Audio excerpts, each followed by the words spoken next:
At Arundel Mills, it's time to step into fall during the For the Love of Shoes sale, September 3rd through the 30th. Come shop for the season's hottest footwear trends like booties, chunky heels, slip-on sneakers, and men's Oxfords, and enjoy special savings up to 70% off at participating retailers, including Neiman Marcus Last Call, Off-Broadway Shoe Warehouse, and Rack Room Shoes. Check out arundelmills.com for details and special offers for the Love of Shoes sale, September 3rd through the 30th at Arundel Mills, a Simon Center. Hi, I'm Stunning Stella Cheeks. And I'm the Enigma Erin Klein. And this is Not Your Demographic, a feminist wrestling podcast. Shockingly, those exist.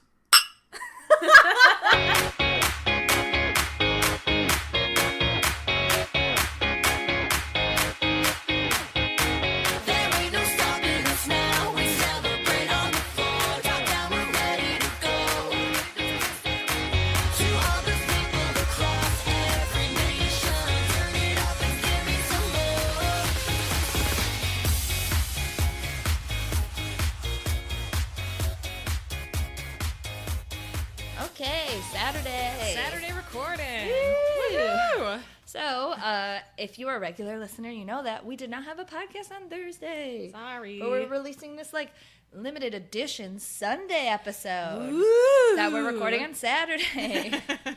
I am very busy at work.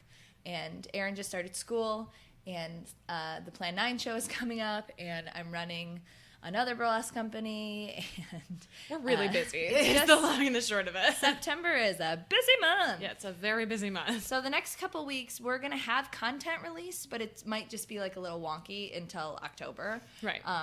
Might just be random episodes here and there. Yep. Don't come to us for current information, basically, is what we're saying. So if you just want to know our opinions about things that you watched a week ago or a month ago. We want to drop in for a conversation about wrestling, basically. Yeah. If you just like us and you want to hang out a little bit, that's what's happening. We're going to try not to do 2.5 hour long episodes. Yeah. And I don't have a lot of time to edit, so it's going to kind of be stream of consciousness type stuff. Welcome to the podcast. Welcome to the podcast. If this is your first episode, congratulations. If this is your first episode, welcome aboard. I also have a mega cough.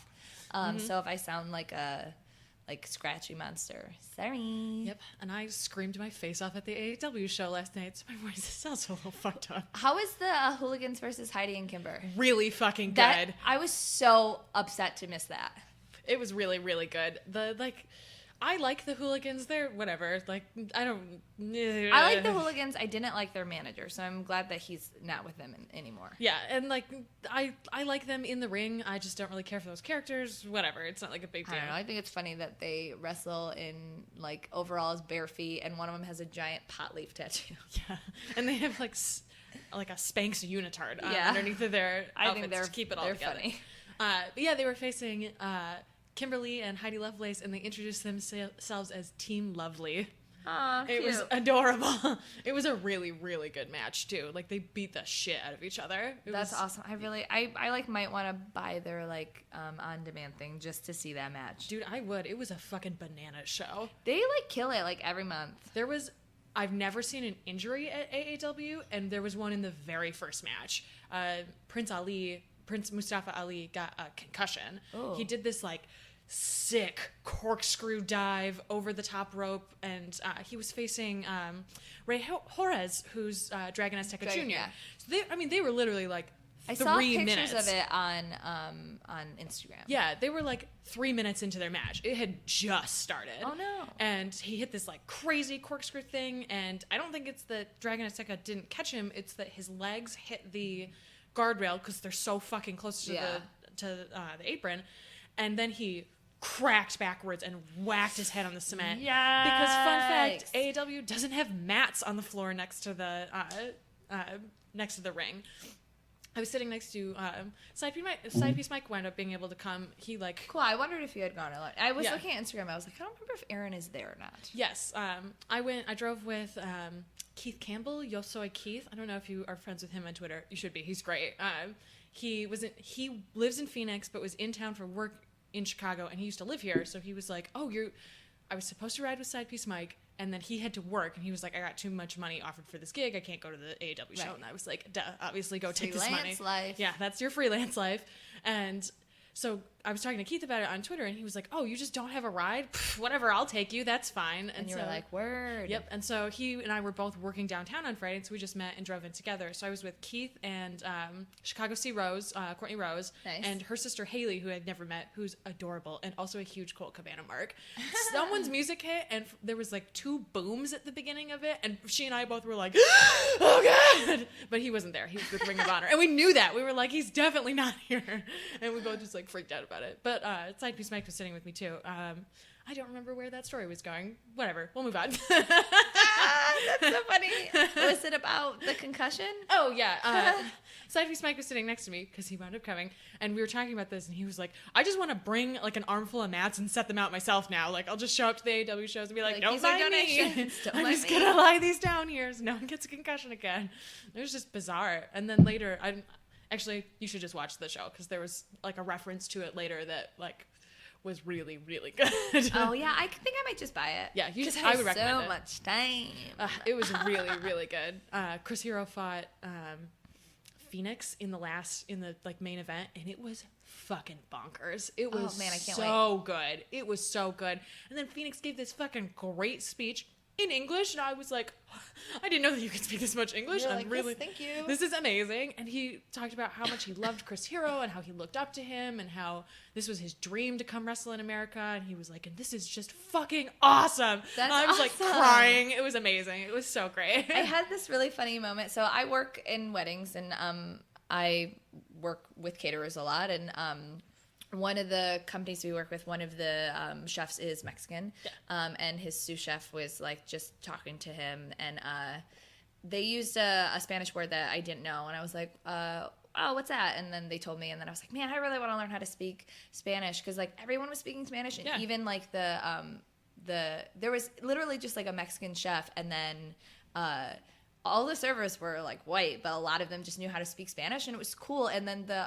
bartender was from Venezuela, and so like it was like different dialects and stuff. And I was just like, this is so cool. Like I like that everyone is like not a part of the same culture, but like speaking the same language. Like it was just really cool. And I was like, man, I really want to learn how to speak Spanish. Like, but I mostly only want to learn how to speak it so I can watch wrestling. And he was like, what? And I was like, I really like wrestling, and I love Lucha Libre wrestling, and I'd like to be able to watch ones that are fully in Spanish and understand. And then we just started talking about like Lucha Libre wrestling and like luchadors, and he was like, I haven't watched it in a long time, but do you remember this guy, or what about this guy? And like he showed me all these like old luchadors, and then I showed him like newer ones like Mil Muertes and Pentagon Jr. because I made a joke. I was like, the only thing I can say in Spanish is Cero Miedo, and he just started laughing. He was like, what is that? And I was like, it's this wrestler thing. And he was like, that's weird and funny. And they're like my favorite caterers too. So they're the ones that are there a lot. So I was like, this is nice. We had a moment. I see you all the time. So now we're like buddies. And then he shared his jelly beans with me, and I was like, I'm totally in. Awesome. That's I'm in with the chef. He shared his jelly beans with me. It's really cool. What wrestling shirt are you wearing? I'm wearing my Pro Wrestling Feelings shirt. I got this when I bought the zine. The zine, right? Yeah. Side note: did you see that Pro Wrestling Tees bought Pro Wrestling Crate? Yes, I did see that. I got an email about it, and I was like, I kind of want to sign up for the first one because it's a Chicago theme. Ooh, I didn't know that. I should do that too. Ooh, I've got 2 shirts in my pocket too. Woo! Yeah, I'm totally gonna do that. Hooray! So ridiculous. If you follow me on Twitter, you know that I'm broke as fuck right now because DePaul would not authorize my U-Pass for this semester, so I have to pay. Why? Because I'm not taking enough of the right credits. Basically, is what they told me. And I felt really bad for the woman who had to explain it to me because she clearly was like, this is bullshit. And she like offered to move my schedule around, and I was like, classes have already started. Like, I really appreciate this, but it's way too late for that. So I am paying nice, though. I have to pay like an extra $300 for transportation this quarter. No. But I like have money budgeted aside for like wrestling. Of course you do. Of course I do. I was going to 2 shows this weekend, and I didn't buy any merch last night. What other show did you go to? I went to AEW, and I'm going to that Total Lucha Libre show tomorrow. Oh, that's right, with Michael. Yep. Mm-hmm. I'm not wearing a wrestling shirt right now because I'm in my pajamas. Yes, you are. It's 12:30 in the morning, or not 12:30 in the morning. Not in the morning. 12:30 in the afternoon right now. I didn't get home until 2 a.m. and then I had a rehearsal at 10 a.m. right before this. So I am in my fucking pajamas. But I did go to like I went to the Chicago Reader cocktail contest Oh. on Thursday. Fig is the caterer that we work with a lot, and they gave me and Nick free tickets. Oh, and fun. so it was like kind of like a nice show face work thing to be like, thank you so much, like networking type thing, because there's like a lot of industry people there. Yeah. And it's at my favorite venue, and it's at the venue that I want to get married at. So I was like, Nick, look, don't you love it? And he was like, I do. And I was like, Yes. but I wore my Brie mode shirt and a velvet blazer, and I had my hair curled in a ponytail. I had purple lipstick on. I looked dope. So let's just pretend that I'm wearing that right now. Okay, I'm down to pretend that. Down That's with fine. velvet blazers. I love it. I love it. Wrestling? Are we talking about? I guess. Do we have news? The news is that Paige is not being fired or quitting. But she's also not cleared to compete, so she's not. But she might be at Raw on Monday, just not competing. Right. So, who the fuck knows? Clearly. Also, she got a new tattoo. We haven't talked about that yet. God. 4 different people sent that to us. I know. They were like, girls. So funny. I'm so glad. You guys should always send us that stuff. Yeah, so she got Alberto under her tit on her ribs. Yes. Which will be covered by her gear, which is smart. Well, I mean, all of her tattoos are coverable by her gear. Because Yeah. there's a whole Total Divas episode where she wants to get a tattoo, and then she gets a big, like, skull one on her chest, like the like, purple outline that they put on. And then everyone's freaking out, and Mark Carano's like, you can't, absolutely not, absolutely not, absolutely not. And then Natty comes in and is like, sure, live your life. And then, and by Natty saying yes, Paige was like, maybe this is not a great idea. Natty was like, always thinking. And then she got like a tiny one on her hand. So all of her tattoos are coverable by her gear. Though I don't know how, in what world, Paige's character having a tattoo would ruin her character. Right, because she has fucking glowing white skin. They're probably like, it'll mar it, but like that's her whole thing. But her whole thing is that she's like a punk rock, I don't give a fuck. Like, if she had a big skull tattoo, it kind of would make sense. Do any of the women on the or on the WWE's roster have visible tattoos in their gear? I don't think so. Hi, let's point out that double Charlotte. standard. Okay, Charlotte's good. got the big one Oh, on her that's right. ribs. She's got that one on her ribs. Okay, that's good. I was going to say, Charlotte's got that's one on her really ribs. fucking stupid. Brie has the hip ones that she like would pull Yeah. down and be like, I'm not Nikki. Right, that's right. But Because fucking God knows the men are covered in tattoos, and like it's weird to me. tattoos are for boys. Yeah, boys are okay to have tattoos. If you didn't know, when women have tattoos, it means they're trashy sluts. That's like a real thing that women experience, that if you have visible tattoos, people assume you're like a trashy slut. I don't know. I've never got. You also are unapproachable as fuck. That's why people don't tell you that. People come up to me about my tattoos all the time, but it's usually people who go, who's that? And I go, it's Bette Midler. And they go, I thought so. That's 90%. Oh, I did have somebody. So here's the thing. I'm like a unapproachable, like tough ass. And I'm like, you know, live your life, be proud, be intense, whatever. Mm-hmm. But sometimes when approached, especially by a man in a situation, it's hard to sometimes stand up for yourself. Oh, 'cause you 100%. get blindsided by it, and Yeah. then you like and then in your head you're like, if I say something, does this become a worse thing? And then does it escalate? Right. And so will this turn into a physical confrontation? Right. So I was performing at Beer Circus, which is a Lagunitas thing, and I have a tattoo on my neck. I have an ampersand, and I was in street clothes, but my hair and makeup was still full costume, and I was talking to somebody who was in full costume, and this one guy came up and was like, can I get a picture? And he was really drunk, but like the girl in full costume was like, sure. And I was like, I'm not in costume. And he was like, oh, you're not? And I was like, fine, whatever. Ugh. So I took a photo, and then he like kind of tried to talk to us, and then he grabbed my neck. No. And started like rubbing my tattoo. Absolutely not. And I was so taken aback, and I was like, I like couldn't react to it. And he was like, what's this? And I was like, it's a tattoo. Like, but like I didn't know what I wanted to be like, how fucking dare you? But like his hand was around my neck. Yeah, seriously. I was like, oh no. What do I do? Yep. So that happened to me about my tattoos. Woof. It was so scary. And like it wasn't like, it didn't feel like he was going to choke me, but like a drunk, large stranger man put his hand around my neck. Yeah. And thought it was okay. Ugh, nope. Isn't that insane? Fucking absolutely not. That's insane. Nope. Mm-mm. And then afterwards, I was so disappointed with myself for not saying something, but then... What do you do, though? It was just so scary. Oh, yeah, absolutely not. Like, the last thing you want to do when someone already has their hands on you is escalate. And on your like, neck, not on your arm. Right. Like, it's on my neck. And like that, no. I have a tramp stamp of Shakespeare's Girl, face. me too. I got that tramp. But because mine is of Shakespeare's face, people feel like they can talk to me about it when they see it, and like I've had people like reach for it, and like I'm so paranoid about it now that I'm like, I wear shorts that are high enough that they cover most of it and make sure that my shirt is always pulled down, because like people think because I've never seen a tattoo like that means that I can touch it for some reason. Like no way. Don't fucking ever do Don't that. touch me. Don't ever touch me. Like why? most of my interactions about my tattoos are cool though. I have a lot of positive ones because I have a lot of super nerdy tattoos, and Yeah. people recognize that. People recognize my flux capacitor more than anything else. Really? Not Yes. the Starbucks tattoo? No, which is really weird. And when people recognize the Starbucks, when they freak out and Yeah. are like super excited about it, but a lot of people think it's a fucking tribal symbol. So I get a lot of Let me like see. drunk bros who are like, cool tribal tattoo. And you're like, fuck you. yeah, I'm like, you are so wrong in so many ways. Excuse me, fuck you. Fucking absolutely not. Yeah, so Paige has a tattoo of Alberto. She's got two. That's ridiculous. That's ridiculous. One tattoo for your lover is too many. That's insane. Unless you've been married for like 10 years. Even fucking that. I don't know. Like, but also like, if you're gonna get a tattoo for somebody, get a symbol or something. Don't get their name. Yeah, that's what I'm saying. I feel like it's okay if you want to get like a tattoo because you love someone. Like, I understand that, but like, don't get their name. Don't ever get a name tattoo. Get something that's personal and particular to the two of you, or to you and the way that you remember this person. And then Yeah. you can cover something like that later a lot more easily than you can cover a giant name that you have on your fucking body now. So ridiculous. So ridiculous.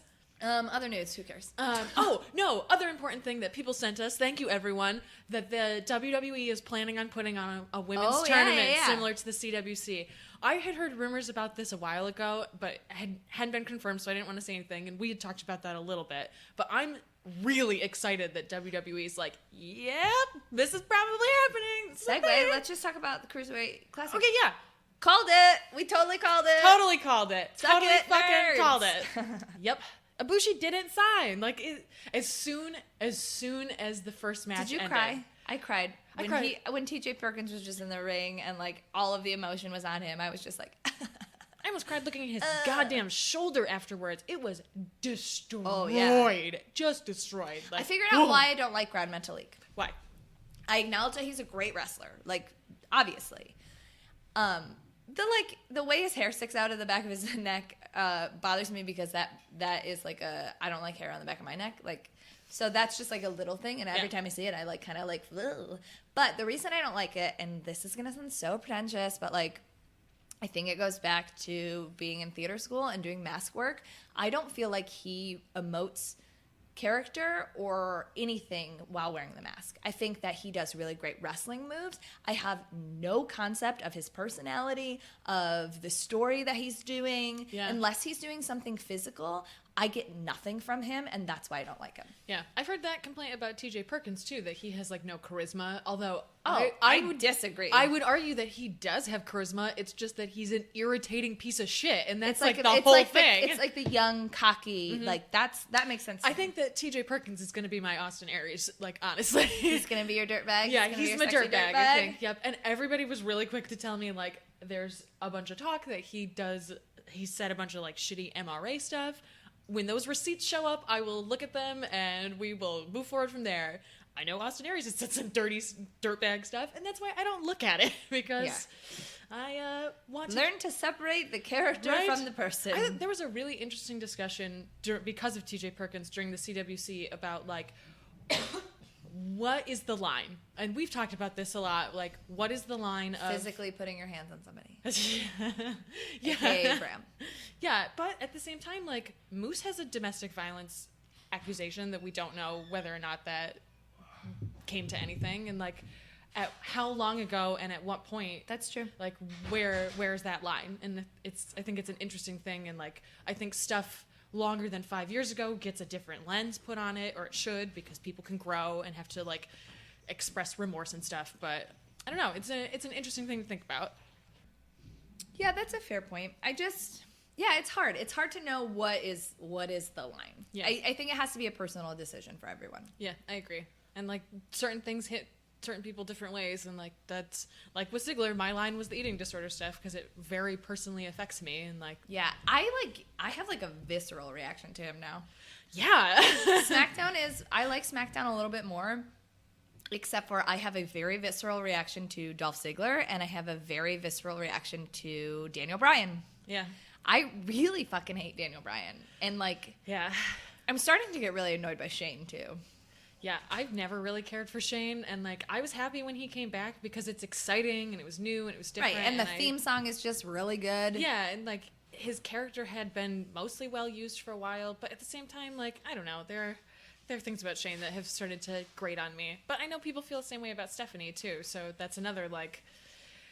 I don't think that his involvement in SmackDown is to a point where it's the Shane O'Mac show. Agreed. And so I feel like I'm kind of willing to put my own personal irritations with him aside because I don't think that it downplays the show. And that's sort of how I feel about Daniel Bryan right now. I really feel like he interrupts the show. Like when it's backstage, I don't feel like that, but whenever he comes out, like he does not need to do a full entrance. Yeah, he does not need a full entrance. Although Shane O'Mac doesn't really need a full entrance. Agreed. Neither does Stephanie McMahon or Vince McMahon. But That's Stephanie's like, music hits and Stephanie walks to the ring. yeah, that's Daniel true. and Shane do like little dances and do the yes chant and then stand in the ring for a while people cheer for them. Like Stephanie and Mick, their music hits, they walk to the ring, they do their job. Yeah. And Daniel Bryan has talked a lot lately too about how sometimes the crowds are my life is so hard. well, yeah, but like to walk into the ring and have people cheer to such a degree that he's like, it's almost harder because people are so excited to see me, and like I'm sure that that's part of it too. I can't wrestle. Yeah, like I can't do this thing I really want to do. Well, you have a beautiful wife who wants to have a baby with you. You have tons of money. Like, I get it, but like also just fucking get over it. Do the network stuff. Do the CWC type stuff. Like he clearly enjoyed doing that and was getting a lot better as it went on. Like, Yeah. Michael's biggest pet peeve with him when we watched the CWC is that Daniel Bryan said everything was the blank I've ever seen. Yeah. And we watched the whole WCW finale, and I don't think that he said that once. So I think someone finally pointed out to him, like, Stop. yo, reel it in just a little bit. Just a little bit, bro. What else did you watch? I didn't get a chance to watch ROH or NXT. Okay, I watched NXT. We can talk about that another time. That's fine. Was it like, did anything exciting happen? Samoa Joe basically was like, I'll admit when I'm wrong. I'm challenging you to fight the belt. And Shinsuke Nakamura was like, well, I'm going to dick you around because I'm Shinsuke Nakamura. But okay, whatever. We'll fight, I guess. Okay. That feels like a sum up for me. Yeah. Liv Morgan challenged Asuka to the belt, and she's gonna Hilarious. get fucking That's hilarious. destroyed. Steve Cutler was on looking like Hellboy again. Did you watch that video of, oh man, what was her name? It's a new NXT signee. She used to be a CrossFit. Yes, I did watch that What's her video. name? Something Blair. I'm gonna look it up. Yeah, but she was fucking incredible. Yeah. Mm-hmm. She was so like beautiful, and also like her body is nuts. It's so strong. Mm-hmm. And I just, my one thing is like when I was watching it, I was like, I want her to be a babyface. I really, really want her to be a babyface because I feel like it's so easy to be like, oh, the big strong girls are heels, and then they like, you know, beat each other, beat everybody up, and they're bad guys. But like, she has such a like great smile, and she has like such a positive like energy. Like, it would be awesome if she had that, was like big and strong and like a powerhouse, but was also like an uber baby face. Like, she could totally do it. Yeah, and it would be smart to do that too, because eventually she's gonna need to go up, and then she can face Nia, who's never gonna be a babyface ever. Like, she's just not. I can't find it. I'm looking for it. Something Blair. Yeah, I know who you're talking about. I don't remember what her name was either. I swear I tweeted it. I have too many tweets. Too many tweets. Ain't that the fucking truth? Yeah, I mean, NXT was good. I don't give a shit about Liv Morgan, but whatever. That's fine. Yeah, I'll watch her get murdered. Her name is Bianca Blair. Bianca, that's what it was. And it was something Blair. But I liked her a lot. Yeah, I'm excited And about I'm that. excited to see her premiere. Oh, you also missed Bobby Roode on a spinning fucking platform. Well, I'm going to watch it, so I haven't totally missed it. It was so glorious. Like, there's no other word to use to describe it. Someone tweeted at me and said that they thought that he was on a Lazy Susan because it's a very small, round platform, and he spins in a circle, and it's really incredible. I loved it. Yeah, NXT was good. I know a lot of people have been complaining about NXT because they're like, everybody moved up, it's not good anymore. But it's gonna get good again. It's a developmental program, and part of what I really like about it is I like watching people get better. Like, I want to see that WWE is investing in bringing in new indie talent and bringing up their own talent at the same time, and watching how people adapt to working in WWE, because it reflects both that WWE can bring people in and make them part of their machine and their system, but it also shows how WWE is evolving because their developmental program changes so much, and like they allow people to come in and have their own styles now, and how that works in. And so I think it's interesting to watch NXT both as like a person who is interested in talent, and also as a person who's really interested in the way that the business of WWE is evolving. Totally. Did you watch TNA this week? Yes, I did. Well, it was so long ago, I kind of don't remember. Really? It was like 2 days ago. Oh, that one. No, I have not watched that one yet. Okay, so you did watch Delete or Decay. I did watch Delete or Decay. Okay. I watched that by itself first, and then watched the whole episode. Well, what's happening? Nuts. I'm just gonna overarch for people, but Yeah. I feel like lots of people listen to this now. Watch TNA, so I have a NBD. I have a fun anecdote about TNA and listeners to our show. I ran into one of our listeners last night, Christopher Crame, I think is how you say his last name. I recognized him from Twitter. Okay, so here's what happened. I was with Yosoi Keith, with Keith Campbell in line waiting to get into AEW, and there was a guy behind us wearing a Trevor Lee shirt. And Keith and I were talking about TNA and how he doesn't really watch it anymore, and he's like, I like Broken Matt Hardy, and I just don't get the channel, so I don't ever think about it, and I don't like really go out of my way to watch it. And so the guy behind us is like, hey, I'm sorry, I don't mean to like butt into your conversation, but I hear you talking about TNA, and I've been watching it, and I have some opinions. And I was like, fuck yeah, let's talk about TNA. And so the three of us start talking about it, and we talk about TNA for like 15, 20 minutes, and then Courtney Rose and her sister show up, and I had never met Haley, so I was like, hi, I'm Erin, it's really nice to meet you. And the guy behind us goes, wait, are you Erin Klein? And I was like, Yeah. what? And I was like really confused because all these people are like talking to me at the same time, and he's like, I'm Christopher, we interact on Twitter all the time. And he showed me his profile picture, and I was like, I can't believe this is you just like standing right behind me. Of all of the people that were there, like he just happened to be right behind us, right, and started to talk to us about TNA. And part of it is because he goes to AEW shows and sees those people now, and like listens to people talk positively about TNA. And I was like, this is like the best real life experience to be like, holy shit, this is awesome. That was super cool. So anyway, TNA. The big things that are happening that are not Broken Matt Hardy, pardon me, is Bobby Lashley and Moose are kind of in like a feud thing because okay, so 2 weeks ago, EC3 and Bobby Lashley had like a faux press conference, and then it ended in a brawl, obviously, and Bobby Lashley, quote unquote, took EC3 out. And so then this week, Moose was like, well, I want to fight you. You don't got an opponent for Bound for Glory. And Lashley was like, I'm not going to fight you. And then Miracle was like, Lashley, you should do it. And Lashley was like, you just want me to beat up Moose because he's going to kill you. And then Miracle was like, maybe, but also he's talking shit about you. You can't let that slide. And then Lashley was like, okay, let's do this for Bound for Glory, get the big money, get the big paycheck. And Moose was like, nah, I want to do it right now. So then they fought this week. Miracle got involved. And then EC3 came out and was like, I ain't into hospital no more. So they're still going to fight at Bound for Glory. Okay. But that like is utilizing those four men really, really well. Yeah.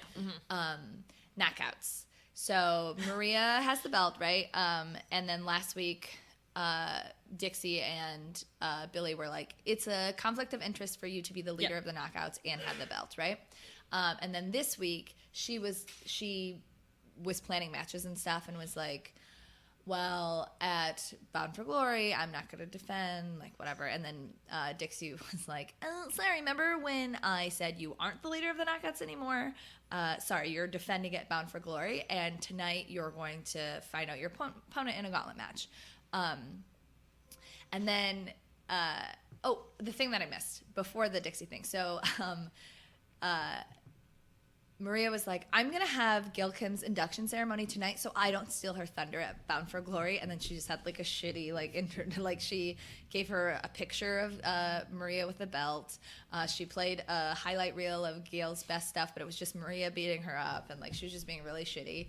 And then Dixie was like, well, Gail's going to be in the gauntlet match and she might be number one contender. And Maria was like, nah, Gail failed the test. She can never have this belt again. And Dixie was like, no, fuck you.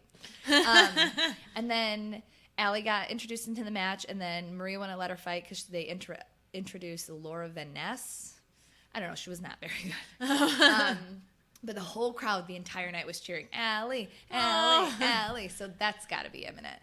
Gail Kim obviously wins the gauntlet. So then it's going to be Gail and Maria at Bound for Glory. Cool. What else? How did Allie become a babyface? I just don't understand. It was a smooth-ass transition. I love it. I think it's great. And I love that she's supposed to be like a comment on an annoying woman, and everyone loves her now. It's really great. I really am enjoying that. I just want to interject with that. Aaron Rex had his in-ring debut this week. He beat a person. Ooh, yikes. He beat somebody. Not Drew Galloway.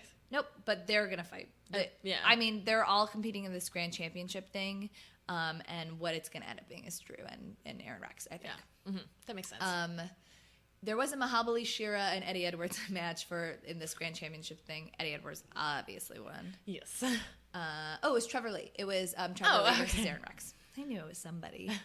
Braxton Sutter beat the shit out of Rockstar Spud in a. They had this weird. Wait, who did? I'm sorry. Braxton Sutter, PJ Pepper Potts or whatever. And Rockstar said last week. Rockstar said took a turnbuckle off and like basically like curb stomped Braxton Sutter into the like ring. So then they had like a all metal match where all of the all the like paddings were removed. No, thank and you. They did it like pre the audience being in there, so they were just like slamming each other's faces into the bleachers and stuff. Rockstar's it like actually how much blood and like I know it was probably all fake, but like how much stuff was coming out of Rockstar's butt. I fast forward because I was like I'm actually pretty uncomfortable. By this. So there was that. I think that's most of the non-broken Matt Hardy stuff. Anything with Eli Drake? Oh, last week he advanced in the grand championship against Jesse Goddard. Oh, also Raquel fought in the gauntlet match, and I know that the purple hair with the Bromans. Oh yeah. She did a really good job. Really? She's like a pretty good wrestler. Huh. Cool. So yeah, that was kind of cool. That's legit. Yeah. So Delete or Decay, what did you think? I loved it. I really, really liked it. It was so intense and I like that it was done clearly in the same spirit as the final deletion. I think they're going to keep that spirit, which is good. Yeah, and I like the spirit of it, but it's also clear that they threw a lot more money at it. And underwater cameras are expensive, and those shots were fucking cool. And like, I liked how everyone was like fighting a nemesis. Yeah. One thing that I really liked, so they had an in-ring promo this week with the Hardys, and Rebby, her hair is doing that like black to gray thing now. Yes. And she's also wrestling. So it's good. It's like the Hardy brand. So Broken Matt, Obsolete Jeff, and Rebby. Yes. Versus all of Decay. So I think when we get the match at Bound for Glory, it's going to be all three. Good. Because that was my one big complaint about Delete or Decay is that I wish that there had been... We didn't get to see Rosemary versus Rebby. You just walked in and Rebby was already on the ground. Yeah. And like, I wish that we could have seen more of that. Though I did like that there was those like hints of intergender wrestling between Rosemary and Broken Matt Hardy. Like, I liked that a lot. When she spit the mist at him and he just swallowed My it. God, it was amazing. I loved her face. Like, what is happening? So at the end of Delete or Decay, Senior Benjamin was kidnapped. Jeff Hardy had Janice to the gut, so was dying. Mm-hmm. Maxwell was safe. Rebby was safe, but almost taken. Matt Hardy was okay. Vanguard 1 was destroyed. Yes. Mm-hmm. R.I.P. Except for not really. Yeah. He's a robot. You can build another one. Well, what happened this week was basically before the in-ring promo, it was like videos, and it was basically Matt Hardy like rebuilding. So he baptized Jeff, essentially. He prayed to the 7 deities and baptized Jeff. And Jeff healed. That's what happened. God. And then he prayed to the 7 deities. So he found Vanguard 1's like lifeless body. And then he prayed to the 7 deities to infuse Vanguard 1 with the soul that he deleted from Jeff. So he was like, use the life energy that I deleted from Jeff and put it into Vanguard and make Vanguard live again. And then Vanguard, once he was revitalized, went on the search for Senior Benjamin, and they found Senior Benjamin just tied up in a barn. And then when Vanguard 1 came, Senior Benjamin in Spanish said something like, "Took you long enough, stupid." God damn it. Also, when Vanguard 1 was being revived, it was just flashbacks of like Vanguard 1 and Senior Benjamin like doing things together, like playing chess and Senior Benjamin is like kind of a dick to Vanguard 1 the whole time. So that's the video packages we got this week. That's ridiculous. He fucking baptized him.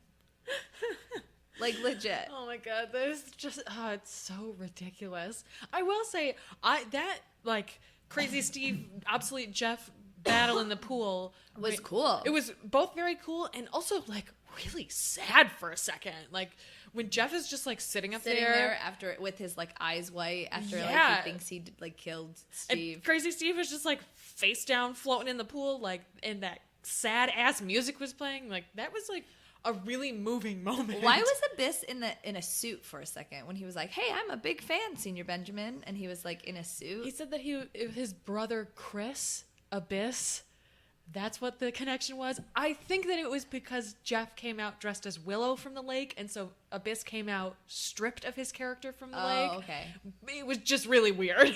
Yeah. And I think it was just... I thought it was also like kind of a comment on like corporate game. Yeah, it kind of felt that way for also, sure. Also, when Jeff was baptized the first time, he came up as like a character that I didn't recognize. It was like he was like smoking a cigarette and he was like in a suit and he had a belt on that was like the Hardy belt. And then he like made a joke about like, "You can't see me." And then Matt just kept chomping his teeth and went, "No, absolutely not." And then like dunked him in again. Weird. It was so fucking weird. Weird. There's so many deep cuts. Did you see on Twitter the back and forth between the Young Bucks and Matt Hardy after he was like, "Here are my monkeys. Here are my high flying monkeys." That shit cracked me. Here's Matt and Nick, the Bucks of Youth. I just watched their Twitter interactions back and forth. It was pretty funny. No, I did not see that. The Bucks of Youth. Speaking of the Bucks of Youth on Twitter, did you see the photo that Adam Cole and Kevin Owens posted together? No. It's the two of them in a hotel room, Kevin Owens wearing the Universal title and Adam Cole wearing the ROH title. Aww. And just as two dudes chilling with their title. And it was a really cute photo.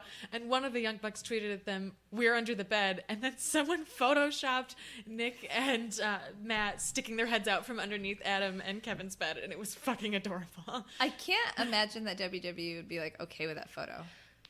I don't know. It's weird. Like, Kevin didn't post it. It was just... Also, like, I feel like... I don't know. Maybe Kevin Owens is just the type of person that's like, you know where I came from. You know who I am. You talk about my indie shit all the time. Right. I'm friends with all these people. I can probably get you connections with some of these people if and when you want to sign them. Like, don't be a dick to me. Yeah, and also, like, I think that they understand that people are friends. Yeah, like, that, like... Ricochet and Tessa Blanchard are like engaged basically. Like and Candice LeRae and Johnny Gargano are married now. Like how do you Did you stalk their wedding? So I totally stalked their wedding. God. It kept getting retweeted I in haven't my like feed. looked in a while. Oh my god, they're so cute. Everyone looked so good. Oh, so adorable. I loved it so much. That photo that Johnny Gargano posted of him and his groomsmen, I was like, okay, well now I want to get married like tomorrow. Everyone looks so adorable. Yeah, I like Candice hasn't posted any of her dress yet. There are a couple ones of her dress. Joey Ryan has a bunch of photos up. Okay. Of the wedding and of the two of them. Yeah, they looked really adorable. There's a great photo of Candice and Joey Ryan squaring off against... I'm looking at Tommaso, the world's cutest tag team versus DIY. Mm-hmm. Hashtag Johnny Wedding. Man, she looks buff. She is buff. She's so buff. I love the world's cutest tag team. I know, they're so adorable. I can't believe they got married at Disney. They're so gross and cute. I know. I love them. Ugh. Adorable. Did you see also Joey Ryan's got a shirt now that says, I got child support. I need this bribe. Yes. Because Heath Slater's I got kids. I need this job. I fucking love it. Joey Ryan is the king of shirts. I know, he is the king of shirts. And like, I don't really buy parody shirts, but I know a lot of people do, and that one's really good. It's good. It's fucking really good. I love it. Did you watch Lucha the past 2 weeks? Yes, I did. 2 weeks ago was on our episode. This week. Oh yeah, that's right, because we recorded on Wednesday. Yeah, because our schedule's all fucked up now. All fucked up. Yes, I did watch Lucha. It was really fucking good. The matches were good per usual, but like I was so engrossed with all of the storyline this week. Me too. Who is the little girl? Are Katrina and the little Vasquez? Oh yeah, it's one of them. Is it, or are they sisters? I don't know, man. We have no idea. That's what I assumed, is that the girl was Katrina, but like, why does the captain have the other half of this amulet? Yeah, I don't know. I don't know. I'm so excited about it. I also love the scene where Dario was just like in his office, like feeling his office and being like, "This is mine. This is where I'm meant to be." Yep. And I just loved how Joey Ryan was like, "I'm a cop." I know, right? Like, whoa. And Dario was like, "What?" And he was like, "I know, right?" He was like, "I want to be on your side. That fucking guy's a cop. Give me some money. Let's do this." And Dario was like, "Okay, I guess. Whatever." It was just perfect. It was the perfect thing for that character to do. It was shocking. It was very like out of nowhere. And we saw that scene too a couple of weeks ago. Oh, on Face Like Feministas, Jay was talking during the opening episode about how we don't know how much time has passed. And when Castro came back and saw months. Yeah, it had been months. So it's been longer than the time that has passed for us IRL from Ultima Lucha Dos to now. Yeah. So that I think is also interesting that they like addressed that question, like that some time has passed. Yeah. And Dario was probably in jail for some time. Also, I was doing some research today. Did you know that the myth of the 7 tribes is a real myth? It's not a Lucha Underground myth. I kind of figured that it was. So they're just building off of that. So there's like a myth that in the beginning of time there were 7 caves, and the caves were closed off, and in each of the caves rose 7 different tribes. Mm-hmm. And then when the caves open, that's when the tribes like, you know, came out and then like started to build the world. Mm-hmm. So I thought that was cool. That's cool. That it's like a real thing, or not real, but you know what I mean. Yeah. So the matches. So the first one was Dr. Wagner Jr. versus, oh my God, El Mascarita. El Mascarita, with Famous B, and El Mascarita obviously got crushed. I want to see a match where he like wins. I do too. I agree. Brenda was dressed like a nurse. Terrible. You know what? Like, that was like, it's funny though, because she's she's leaning into stereotypes in a funny way. It's a parody of itself. It's not real. If it was her actually coming out and trying to be a sexy nurse and it wasn't like a joke, I think I would be offended. But it feels like a joke. It clearly is a costume that was, you go into a Halloween store and pull it off of a $35 rack. And like that added to it for me. Like the fact that if she had come out in like a porn star, super sexy latex nurse's outfit, then it would have been like, this is gross. But you're right. It clearly is like a comment on like how, a joke. Yeah. On how fucking ridiculous it is. Right. And like you said, she's leaning into it and like she feels a part of it and not just like a joke. She's not a joke. It's not like somebody was like, you're going to be sexy nurse tonight. Like it's her like weird character. Right, exactly. Then we had Argenis getting his ass kicked by Mil Mortes. Yes. And then Puma coming out and fucking with Mil, and the commentary being like, black mask, still in his black mask. He was like, this is one of the biggest feuds in Lucha Underground history. It's coming back, which is exciting. I also liked how Katrina had to like hold him back. Yeah, me too. Also, Katrina's new look, like. I miss her bangs, but I miss her bangs, but like if we're trading bangs for like sexy ass catsuit, then fine, fair trade. Yeah, fair fucking trade. And it's probably easier for her to wrestle with those out of her face, honestly. Right. So like I get it. And then the last match was the Weapons of Mass Destruction match, which was brutal AF. Brutal. I love how intense Marty the Moth has gotten. Me too. Like, he's still a creepy bastard, but like I like how intense he is. I also like that in like basically until they got into the ring, they weren't like they did a lot and they moved a lot and they were being brutal and beating each other up, but they didn't really do anything that would have hurt each other, and so it made that match go on longer. It felt brutal. Marty was bleeding. Wink. But it was clearly a blood pack because there was no cut on him at all. And it happened immediately. And I thought that was a smart move on their part because then it looks like, oh my God, they're throwing each other around. They have this like fake gun and they're beating each other with in these sandbags. And they're covered in blood. But no one got hurt to get that blood. And so there was, and they like kind of kept taking care of each other until they got into the ring and really had to like save it up for that brutal shit that they did at the end. Yeah. I also loved Mariposa running in. Like, I thought that was awesome. I loved that she waited basically until the end and then took a disgusting bump. Yeah. Disgusting. Like, she barely hit that table and just like wrecked it with her tailbone. It was, woof. And then Killshot won. He got his tags back. But so Marty hot. was like in control for a long time, so it like is. I like when the person who loses was in control for a long time because then they both look strong. Yeah, I completely agree. It made both of them look great, and I've heard too that this is a great season for Killshot, and I'm fucking glad. Good. He's gotten so much better from the beginning. So good. When he first premiered, I was like, Yeah, it was like, whatever. I don't really care. And now, like, I didn't love when they introduced this like military aspect to his character now it so works. concretely. But yeah, now I like love it. It's really, really good. Cool. What did you think of Backlash? I liked it. I thought it was a good pay-per-view. I really enjoyed it. I don't give a fuck about Ziggler, and so that was hard. Like, Yeah. I know that match was very good, but I just don't care because I don't like Ziggler, and like it is difficult for me. I to liked watch the that. match for Miz and Maurice. Also, during that match, I got Nick to agree to be Miz and Maurice for Halloween.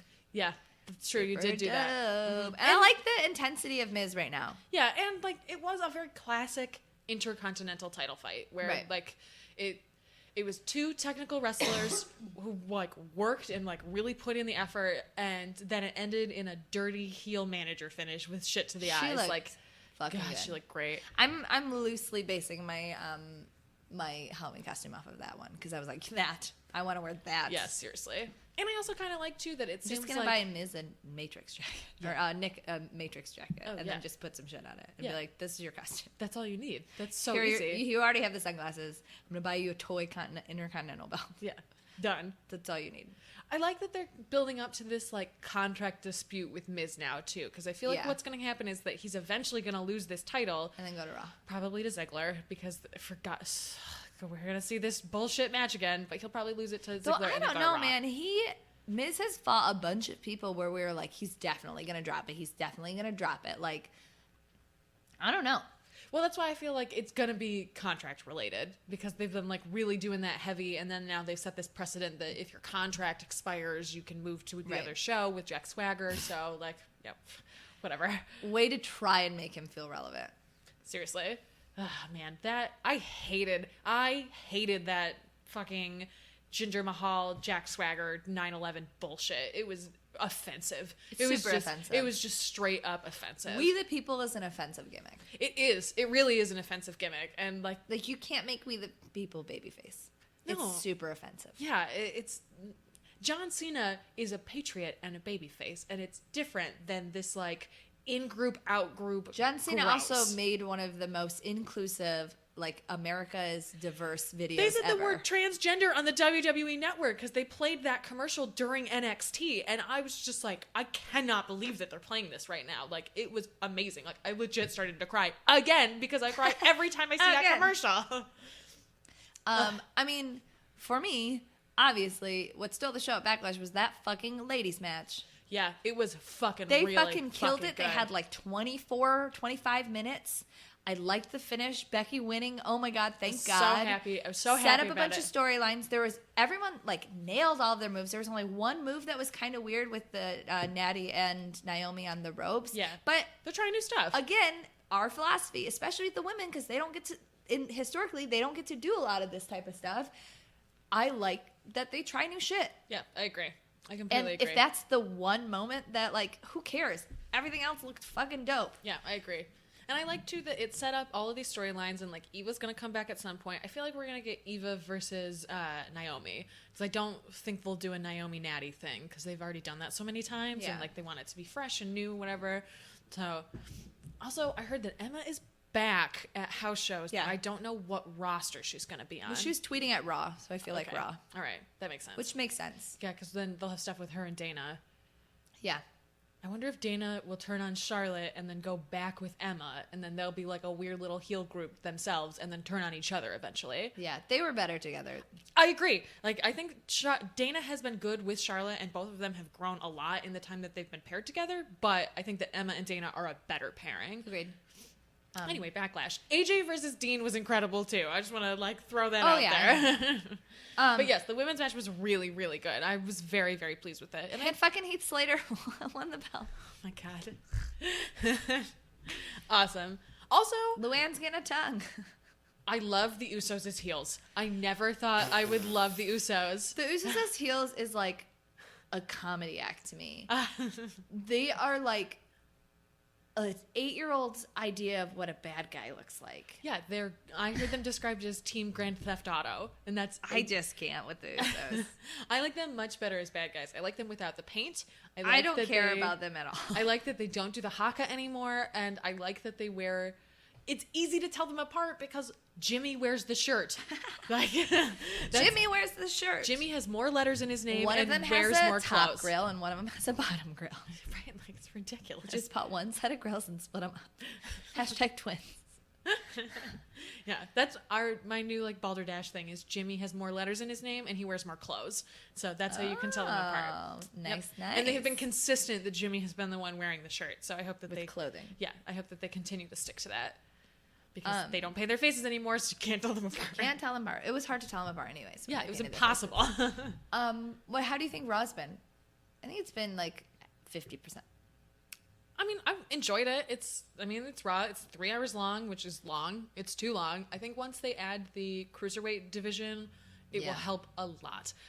The way that they used to use the Cruiserweight division on Nitro when they had it was that it was towards the back half of the show because it's the wake up match. It's like, oh, here's this high flying people. Yeah. Like, we want to get you excited and get your energy back up. And I think that is how they're going to use it again. And I think that is extremely smart.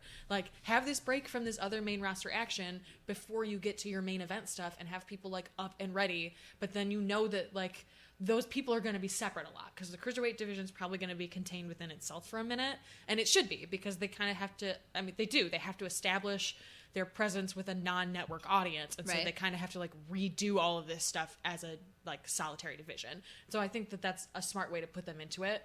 But right now, Raw's just too long and like there's just too much that I like that the matches are longer. I like that everyone's getting more time to wrestle.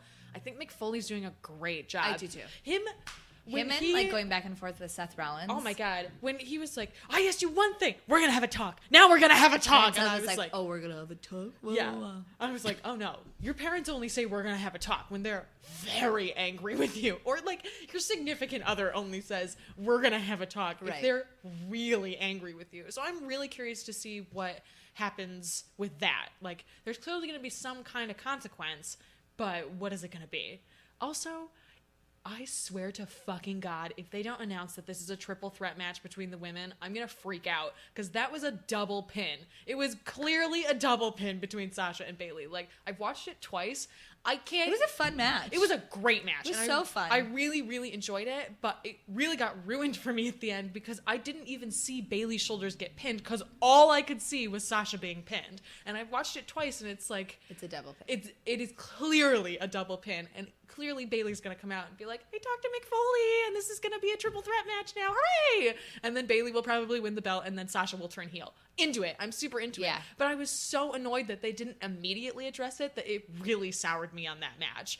I also feel like it's possible this week Bayley's like, there was a double pin, let's do it again. And Sasha versus Bayley happens and then Dana interferes because she wasn't the one that got pinned. So like, I'm into it and I understand it, but like... I like how they're using all 4 of those women right now. I agree. I think they're doing a good job. Also, loved watching Nia destroy Alicia Fox.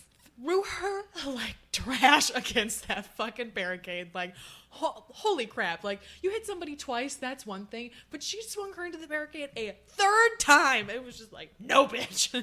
I want like Summer and Alicia to like team up and try and take down Nia. That's kind of how I feel too. I feel like this is a good way to build her up. You have like 2 like storylines. Yeah, absolutely. And like using all of the women. Absolutely. I feel like both rosters have done a very good job of using all of their women. Like I feel bad and using like a lot of their, I would say using most of their talent. I completely agree. And also I watched Main Event this week. What is wrong with you? It's because I couldn't find the You also TNA don't have stream. cable. Yeah, I have cable, but I have weird cable that I don't get like TNA or Lucha. I have to like independently get that stuff, and so I have the network, and it's easy for me to be like, oh, I haven't watched this. This is an hour, so I'm I'll gonna watch watch this. Holy Foley. No, but they had they gave Breezango like a really long segment on Main Event when Fandango was on a couple of weeks ago, and was like, my partner's not here because he's off getting new silks for our new costumes. They roll around in silks. They came out in these like white poofy Google pirate shirts, Google. and they had this wonderful segment where Fandango was like, I don't normally wear shirts, but isn't this just exquisite? And then Tyler Breeze tried to take Kane's measurements to get him a fitted shirt. It was ridiculous. It was the most ridiculous thing I've ever seen. And so I like that even though Breezango isn't getting a ton of time on SmackDown proper, like they're still getting to do a bunch of fun stuff, and like that is something that the live audiences are benefiting from, because that stuff is all taped before SmackDown. And like I know that SmackDown's attendance numbers have been really low right now, and like that makes me sad, but like if SmackDown came to Chicago, I would totally go to SmackDown so hard. 100%. I can't find a picture of it. Do you think it's on Twitter, like on Tyler Breeze's Twitter? I feel like it should be. Should be. I mean, you have the network, you just pull up Main Event. Yeah, but it'll just take a while. Why don't we have pictures of our silks, Breezango? They were very, very nice. It was funny because I was watching it with Side Piece Mike. Oh my God. And, isn't it amazing? Oh my God. They look amazing. But they came out, and before they even started talking, I was like, oh my God, these are the shirts that Fandango was talking about Tyler Breeze getting. And Mike was like, what? How do you remember that? And I was like, it was hilarious. You're like, because Breezango is the best. They're the best. And so then they addressed that that's where those shirts came from, and Mike was like, you're an insane person. You like knew that immediately. Oh, I'm sorry. I pay attention to the television I consume. Exactly. I don't take this lightly. That's not true. I totally do.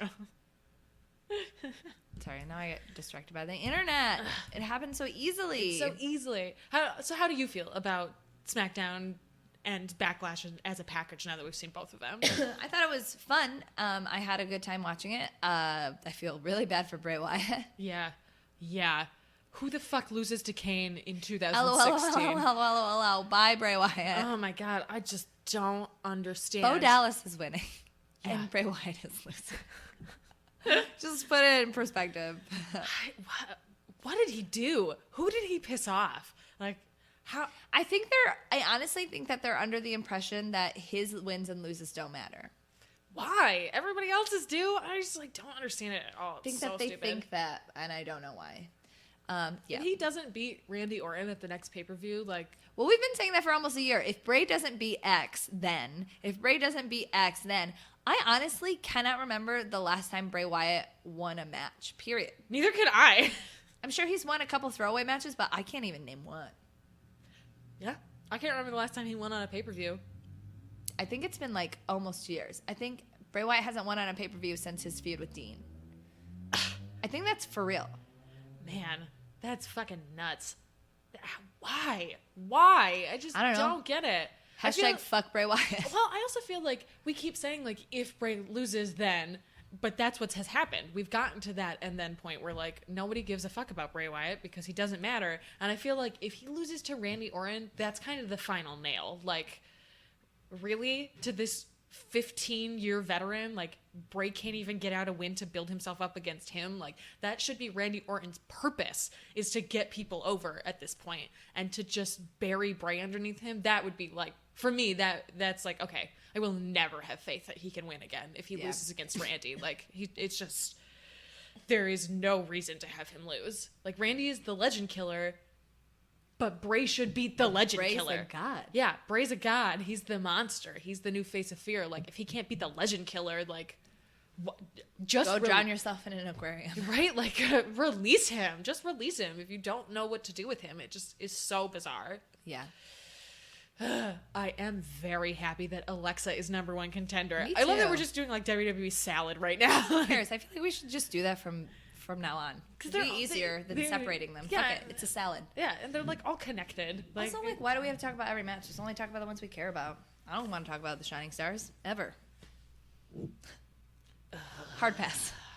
Yeah, that whole thing. I'm not totally living for Alexa's Harley Quinn stuff because I love Harley Quinn. I love Alexa Bliss, but I don't like the thing. It's too pop culture-y for me right now, and also like Harley Quinn is a very misunderstood character. Yeah, and like I think Alexa is like a cute nerdy girl, but I think that it's clearly a play on like, oh, you're cute and nerdy. We're gonna do this to appeal to nerds. You know, I like that it's like light pink and light blue, and it's not just straight black and rad. Yeah, and she did dress as Freddy Krueger for a minute too, so That's like true. it's not like out of character for her to pick And very she looks cute in character. pigtails. Yeah, she looks really good. I like adult pigtails, so Yeah, I agree. shout out Lady J. Yeah, and like I also really like too, like Alexa was a great choice to win #1 contender because it will make her look strong. It'll make Becky look strong to beat her, but Alexa's gonna lose, and like she should, and Becky should retain. And so Becky should retain for like ever. Her joy at having this belt is just like all those photos of her just like gleefully jumping with the title. That's my phone right now. I have Sasha Banks on my computer and Becky on my phone. Perfect. I love it. I love it. Got my champs. I know that Sasha's not champ right now, but they're my champs. Great. Well, I think that's mostly that was like Wrestle Salad. Yeah. Ugh, somebody is buzzing into my building like a jerk, and it's so loud. Rude. I think it's just the mail lady. She's like really going for it. I don't know if you guys can hear this, but it's like a buzz. So loud. What? Take the mail and go. So rude. All right, well, I guess that's the end of the episode. Yep. Thank you for being patient with us for this month. It's just a little trick. You can find us on the internet. I'm at Stella_Cheeks. I'm at Erngency. You can find us on nowyourdemographic.tumblr.com. That's like dead right now because I've been so busy, but it lives for like 2 weeks and then dies for like 2 weeks and then lives for 2 weeks. I keep trying to post stuff and it keeps failing, so I don't know why that keeps happening. Like I've tried to post a bunch of stuff to Tumblr and it's like, why don't you nope. just like contact Tumblr support and ask? I don't know. Like, It's a very simple solution. God damn it. You can also email us your questions at notyourdemographic at gmail.com or notyourdemo@gmail.com. Correct, yes. We're gonna, in one of our like little mini-sodes later, we're gonna answer a lot of questions. So if you want to know them, listen to that one. I think that's it. Yeah, I think that's it too. Plan 9 show is coming up. September 23rd. It's called The Fempire Strikes Back, a badass birthday cabaret. It's our 4-year anniversary, and we're doing like this awesome like female empowerment show. I can't believe it's been 4 years already. Yeah. So there's a bunch of cool numbers. There's a Handmaid's Tale number. I'm redoing my suffragette number, and you can also see me as Hillary Clinton. Oh yeah, you see Erin as Hillary Clinton. I will not be taking my clothes off. Really baller Mad Max group number. Yeah, I'm really excited to see that. It's pretty good. That's what rehearsal was for. Yeah. There's some incredible acts. There's some sick slam poetry. There's some bio queen drag. Cool. Like there's a lot of really cool stuff in the show. And I'm gonna bring cake. So if you want to find tickets, it's at stage773.com. It's a show on September 23rd. Tickets are $20, and it's at 10:30, and it's going to be super baller. Yeah, it's going to be really fun. Okay. Dummies, yeah. Glorious. No, I won't give in till I'm victorious. And I will defend, I will defend.